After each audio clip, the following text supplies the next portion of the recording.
Shalom peuple de Dieu, que le Seigneur vous bénisse de partout où vous nous suivez. Nous venons aujourd'hui continuer avec les messages que nous avons commencé il y a de cela 2 semaines, qui parlaient sur « Apprends à écouter ».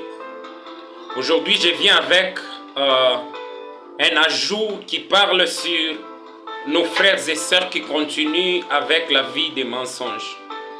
Les mensonges, par définition, c'est chercher à être ce qu'on n'est pas. Chercher à apparaître au lieu d'être. Aujourd'hui, pour la plupart des chrétiens dans le monde, et en particulier dans l'église de notre pays, le mensonge est devenu normal.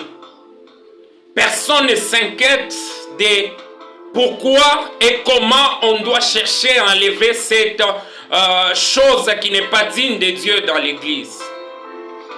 La parole de Dieu nous dit dans le livre de Galates chapitre 5 verset 16, la chair a des désirs contraires à ceux de l'esprit.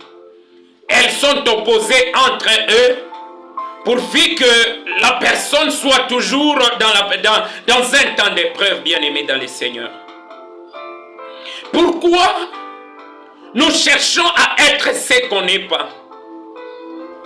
Il y a des gens, pour eux, mentir, c'est tout à fait normal. Pourquoi afficher ce qu'on n'est pas? Vous dites aux gens que vous êtes élevés dans la société et dire que personne ne vous connaît. Vous dites aux gens, oh, j'ai déjà prêché dans plus de 20 églises et dire que vous n'êtes qu'au début de votre ministère. Vous dites aux gens, oh, je suis responsable, je garde plus de 10 personnes dans ma famille et dire que jusque-là, vous habitez chez votre grand frère. Arrêtez avec les mensonges. L'église est en train de passer à côté de sa mission à cause des mensonges. Oh, je suis l'homme le plus sélectionné aujourd'hui dans des églises pour aller donner le message de Dieu et dire que jusque-là, personne ne vous appelle.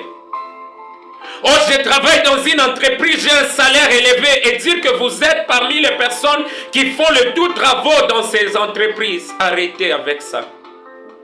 Les mensonges vous empêchent à vivre votre vraie vie. Et cela empêche même aux gens qui allaient vous aider à vous aider. Parce que vous affichez ce que vous n'êtes pas. Parce que vous apparaissez au devant des gens avec une attitude de personnes qui ont alors que vous n'avez rien.